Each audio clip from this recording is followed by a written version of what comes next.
Welcome to The Buzz, a podcast by Boone Electric Cooperative. The Buzz is a monthly message to our community, celebrating what it means to be a member owner of your local electric cooperative. Boone Electric Cooperative, your co-op, our community.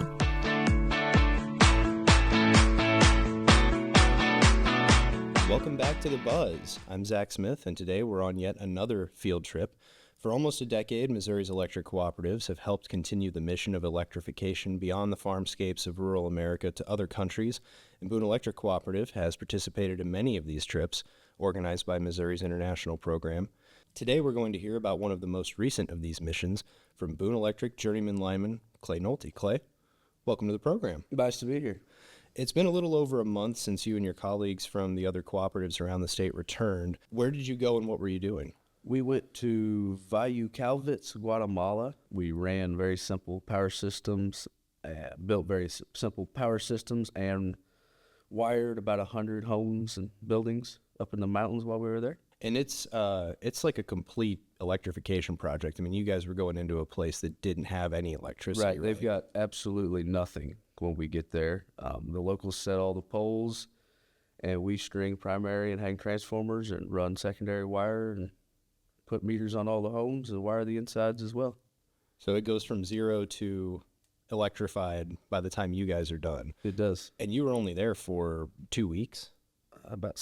15, 16 days actually being in the village. Wow. So what made you want to do that? And I mean, I understand, the guys who wanted 2 weeks out of Missouri in the middle of August, although it is the jungle, so maybe it isn't that much different or better, but 2 weeks out of Missouri around Christmas time is a pretty big project, I think. It's a really neat trip. Probably more than anything, the idea of not knowing really what to expect when you get there, and also being able to help people that have never had electric, even though they're not poor, but to us they would be considered poor. Being able to go down and help them, it was a great trip. By the time people are hearing this episode of the podcast, they've probably already gotten their copy of Rural Missouri in the mail if they're a co-op member. And over the years, the magazine's had many articles showing the types of terrain, the tools, the weather that you all have to work with while you're in these other countries for a few weeks. How much different is it working in the jungle mountains of Guatemala compared to, a few miles outside the door here, outside Columbia? It's not even comparable. And you can see all the pictures you want, and the whole time we were there, we talk about it. You take pictures, the pictures never make it look as steep, and the terrain as rough as what it really is. I mean, literally the only flat area in the whole country is their soccer fields. Everything else is straight up and down. If you get off the paths and the roads at all, they all carry machetes, and they cut their way through the woods and the jungle anywhere they go. The areas where we have trouble just walking, I mean, the locals, it's incredible.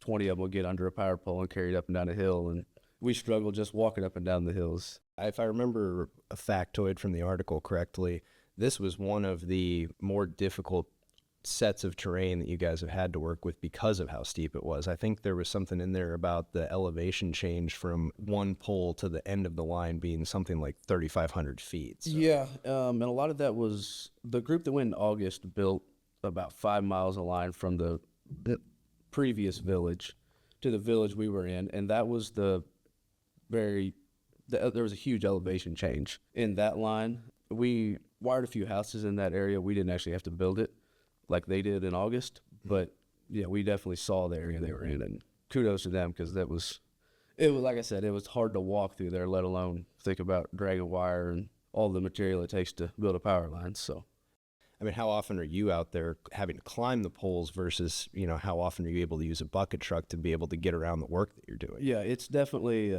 slower going, and you have to, the first day or two, you look at a project and you think, okay, we can do that by lunch. And sometimes you can, but sometimes you've got to realize that when you got to climb every pole, and sometimes every pole multiple times, it definitely slows everything down, and it's, like you said, it's not like here where you just pull a bucket truck up to the pole and you can go up and down in 2 or 3 minutes, and it's no big deal. When you got to carry climbing gear and material from spot to spot, it's a lot slower going. But we had a very good group of guys and hardworking people that helped a lot. We got a lot done. And you mentioned that the locals in the village help you guys a lot with setting the poles and moving things from place to place. How did you all communicate with them? So there's two guys from Guatemala, Jimmy and Eric, that oversee the project, and they're somewhat of considered engineers and kind of go there beforehand and lay out where to put the poles and who's getting power and who's not. Willie is another guy from Guatemala. He is strictly just a translator. So there was 3 people along that knew English and Spanish both. So if we needed anything at all, we'd holler at Willie, and Willie would get a hold of someone and then talk right back to us. So if we needed anything at all, we told Willie, and Willie would tell a local, and they would run. Whatever needed done, they would run. They could not get it done fast enough. It was incredible. They were excited to get the power turned on. They were very eager to help. Eager to help. And you also were working with 7 or 8 other guys from around the state. And I know you guys sometimes do trainings and like the rodeo events and stuff like that together. So probably a little bit of familiarity, but it's also probably a little different for you because you're used to working with the guys that you work with here every day. Yeah, for sure. And it was a really great group of guys. I knew Isaac that went along. I actually went to line school with him years ago. And then the other guy, I knew Alex Bush just a little bit from just various trainings and schools and whatnot, but everybody else was essentially strangers. We all made great friends and got along great. I was going to say, in that situation, you probably get to know each other pretty quick. You do. There's plenty of time. And you got me what seems like maybe the best part of the job because you actually got to wire up the houses, right? It's very personable. You get to go in the houses, and with the language barrier, it's hard to have a real good conversation with anyone, but it is really neat to be in their homes. And Willie spent a lot of time with the group I was with, and we worked Willie really hard. He was the translator, and everywhere we went, it was, Willie, come here, we've got a question. A lot of questions just about how they lived and what stuff was in their homes and what they were making, because they were always sewing or making some sort of materials, and we worked really hard. And wiring houses is not something that you do a lot of in your regular job. Not right? at all. Not at all. Each house gets about 2 or 3 outlets and 2 or 3 lights and 2 switches, so it's very simple. But no, it is not. It is not what we do on a day-to-day by any means. What is it about this kind of work compared to what you do in your everyday role back here at home? How does it make you see anything differently? I mean, it has to, right? You guys were gone for first half of December, and I saw that you got to see them getting ready for Navidad in one of the villages in Guatemala, but you come home in the middle of all the spectacle and electric lights that are involved with Christmas back here. How does that feel, I guess, coming back? It was different because we honestly forgot that it was Christmas time for a lot of it, because it was warm down there, that there's nobody really decorating for Christmas. And then we landed Houston and St. Louis, and we step outside, it's cold in St. Louis. We're like, wow, it's Christmas time. Christmas lights are up, and it's a week before Christmas. But down there, we didn't think about Christmas a ton because, like I said, you kind of forget about it. They were very content with what they had. And they had, like I said, what we would consider almost nothing. So it was very humbling to see how happy and how hard they worked with the little they had. And a lot of them, their only goal was to survive until tomorrow and see what they were going to do tomorrow. But they were happy. They were the absolute happiest and hardest working people you'll ever meet. Probably a life lesson in there for everybody somewhere. Yeah. You mentioned working Willie pretty hard when you guys were doing the work on the houses, and the photos are as close as someone like me is probably ever going to get to see that moment, but you were actually there. What was it like seeing the people that you're helping, the look on their faces when they turn on the lights for the first time? It was satisfying. And one thing I did at almost every house, there was a kid or something around, and I would make a little kid screw in a light bulb. It was fun. Even before the power was on, it was just neat to see them screw the bulb in and get ready for when the power was going to be on, and later that day or whenever. But it was cool. And there's a video out there of one of the little boys flipping a light switch on back and forth, and it's something that a lot of the people in the village had never done. So a lot of them have seen lights in some way, but most of them had never done before. So it was neat. It was neat, and it's gonna be really cool to see how much the village changes over the next few years once they start getting, even if the whole village goes in on one particular power tool or one appliance, what that'll do for them over the course of the next couple of years. There's a couple great pictures of you specifically working in a couple houses, and there's no language barrier in those photos. It's like all joy, and it's pretty amazing to see. I'm sure your coworkers, the guys here, had a lot of questions. What was the number one thing that they wanted to know when you got back? Everybody wants to know about the food. Everybody wants to know what you ate and whether it was authentic or whether it was good and who got sick. Because anytime you travel with a group, especially as a group, to a different area like that. Oh, sure. Here's a horror stories about everybody getting sick. So definitely the food. Of course, the lineman asked about the food. Yeah, and we were super fortunate. Nobody ever got sick from the water or anything else the whole trip. We had 2 cooks from Guatemala City that went along and made food for us the whole way, and it was incredible. We didn't lose any weight, that was for sure. They did great. And the locals, they made us every morning and every day at lunch, they would drop off some like corn tortillas that they had made. So yeah, there was definitely no complaints. No complaints on the food. I know in Bolivia, they had to deal with altitude, difference, and some of that obviously can cause some sickness and things like that. And I don't know what the altitude was like where you guys were at. Was the environment, other than just how steep it was there any? So it was around 8,000 feet. Okay. And sometimes we would be way higher than that. Sometimes we'd drop down a lot lower than that. But nobody ever had any trouble as far as sickness. We could definitely tell the first day or two when you're walking up a hill that the hills were steep, but you could tell that you were a little more tired than you maybe should be. Sure. But it seemed like we got used to that quick, whether we actually got in a little bit better shape or just got used to slowing down. But it didn't affect us a ton. I know, and you mentioned some of the other guys here have been on trips before. Did they have any advice for you or tips before you left? Yeah, a lot of it was a lot of things on what to pack and how to pack. It was a lot of the advice. Trying to stay underweight going through the airport is always a challenge. We get 2 50-pound bags, and my tool bag, when I weighed it the first time, it was over 70 pounds. So that was just what I wanted to take. So we had to adjust that. But otherwise, as far as advice when you're going, there's not a ton of big tips because it is what we do every day. It's just a different way of doing it with different people. Sure. And you guys are each going into a different situation, sort of, depending on where it's at. And yeah, for sure. And everybody offers, if you need anything here, whether it's with family or your house or anything, here there's plenty of people willing to help out with that while you're gone. So that makes it easier to leave also.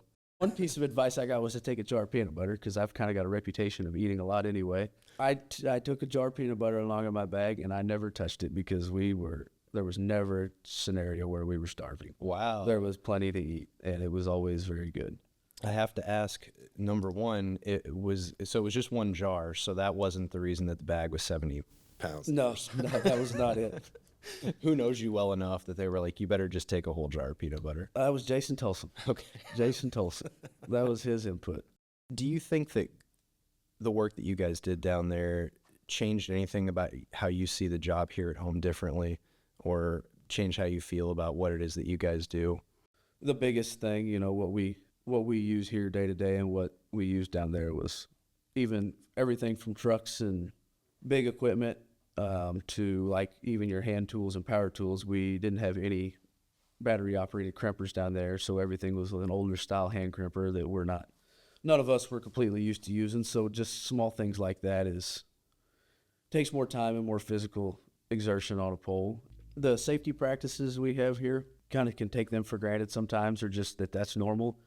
And even when you get out of the village in Guatemala and throughout the rest of the country, you're driving through all the cities, you see a lot of things there that absolutely would not go over safety-wise in the United States. Everything from where there were supposed to be meters, they just pull meters and have blank meter sockets on the side of the buildings. The wires and some of the primary high-voltage lines that you'd be on see a second-story building, and they would be built right up, almost within reaching distance of some of the buildings, and things here that you just wouldn't even consider being an option. And down there, it was the normal.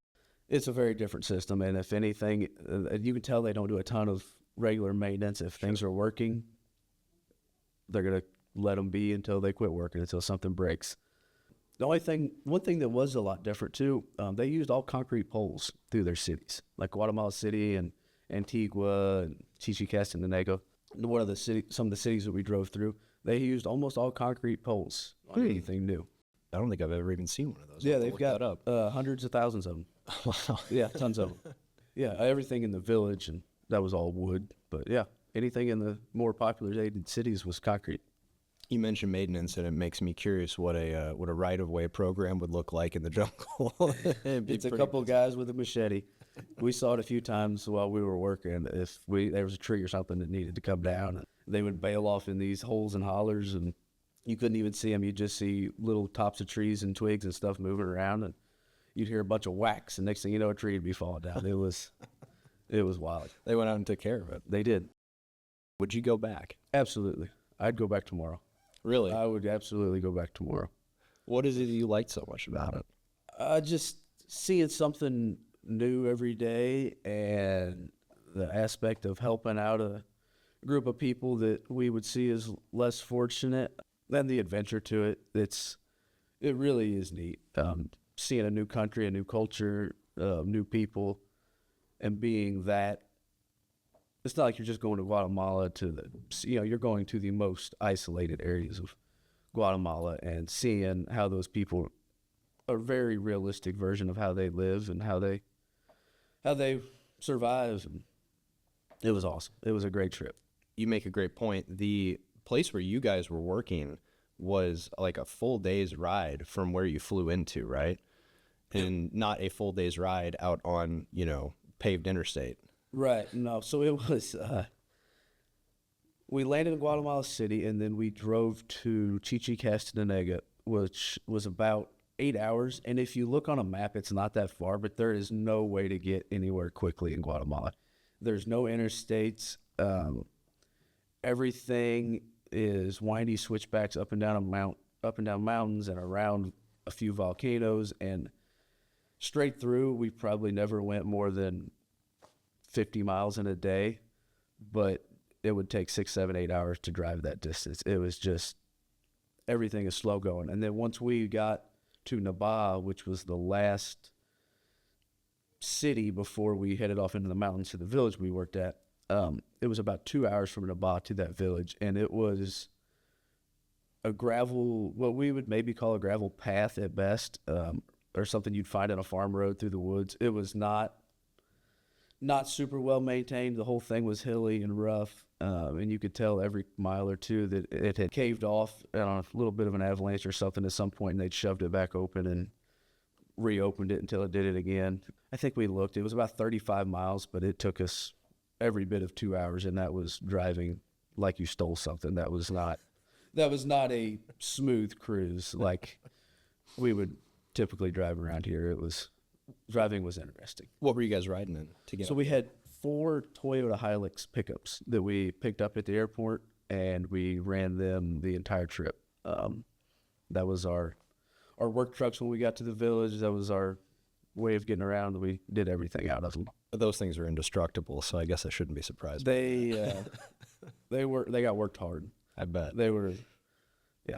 I would assume nobody got their deposit back from the rentals when they got turned back in, because they were not in as good a shape as we found. You guys are there to work, obviously, but you get some time to see, the country where you're at. What were some of the things that you guys did, and what was one of the coolest things that you saw out there? So one of the Sundays we went back to Naba, which was the city about 2 hours away. We walked around some shops in the town square there. They were setting up some kind of Christmas concert gathering. They were going to have that evening. We didn't stick around late enough to see it, but there's definitely, you could tell a big gathering was going to happen. While we were there, we bought some soccer balls and some more candy and stuff to give out to the kids there in the village. We walked around a few hardware stores just to see what they had. We actually recognized a few brands of tools that they had, so that was neat. And then went back to the village. And then on the way back, we stayed in one night at a town called Antigua. So Antigua is the city at the base of the volcano. It's a very big, historically a Catholic city, so it's kind of neat seeing some of the big churches and stuff around. It's a very busy, probably one of the more touristy areas we were at. And then we also, one of the nights we stayed at Lake Adelan, we stayed in this actual kind of nice resort right on the edge of the lake, and you could see a big volcano across it. So it was really pretty the evening we were there looking at that.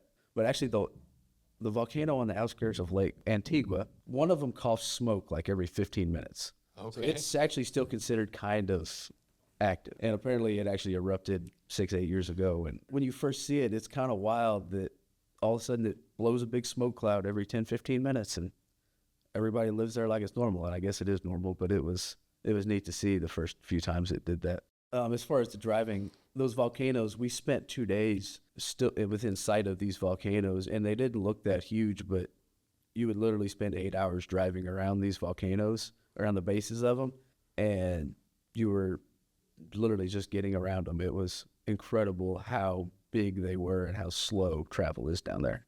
Because like I said, there's no straight lines and there's no interstates. It's winding roads everywhere you go. I know when you guys finish a project, there's usually a sort of a celebration of kinds when you get ready to leave. Can you tell me a little bit about that? What you guys did? So they had a big going away ceremony for us, and the way it started, actually about 2 days beforehand, they tied a cow up in the soccer field, and we made a couple jokes that, wow, that's going to be our dinner for our going away party. And it turns out we were right. It never cooled off. They hung it right up in a pavilion type area and stripped the whole entire beef up into strips and hung it up on these racks. They made a fire on the ground under it, and they cooked it from about 9 o'clock that morning until noon the next day. They kept a fire under it the whole time. While that was cooking, there was a bunch of women that were making different vegetables. They were cooking in some hot water, and that was what everybody ate for the gathering the next day. But as far as the gathering, it was kind of nuts because there was a whole bunch of guys there that we didn't realize we were working with the whole week. Somehow they cleaned up really well. They all had really nice suits on. They shaved. They had haircuts. And finally somebody said, those are the guys that a fan pointed them out that we had been working with all week, and we didn't recognize them because they went from wearing machetes on their sides and crawling through the hills with us to, I mean, they cleaned up well. It was strange. But they had a few different speakers at this ceremony.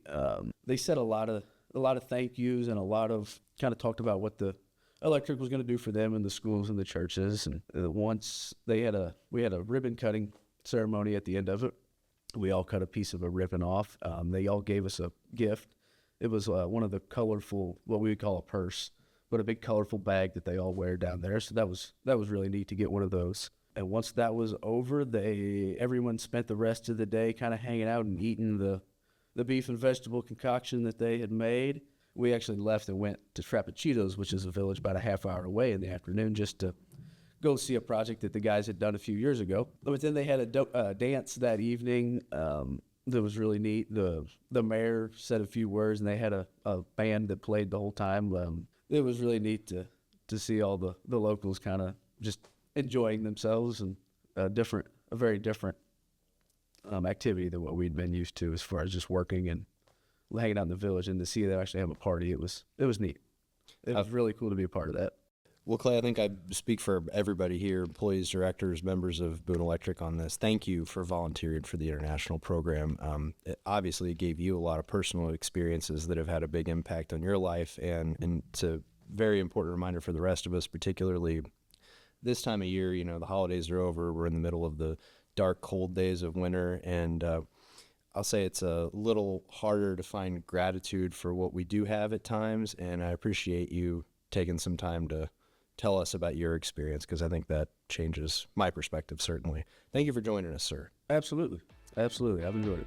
And thank you for joining us on The Buzz. Be sure to stop by next month, and until then, we'll see you somewhere down the line. Thank you for tuning in to The Buzz, a podcast by Boone Electric Cooperative. To subscribe or for more information, you can find us on Facebook, Instagram, X, and LinkedIn. And of course, you can always visit us 24/7 at booneelectric.coop. Boone Electric Cooperative, your co-op, our community.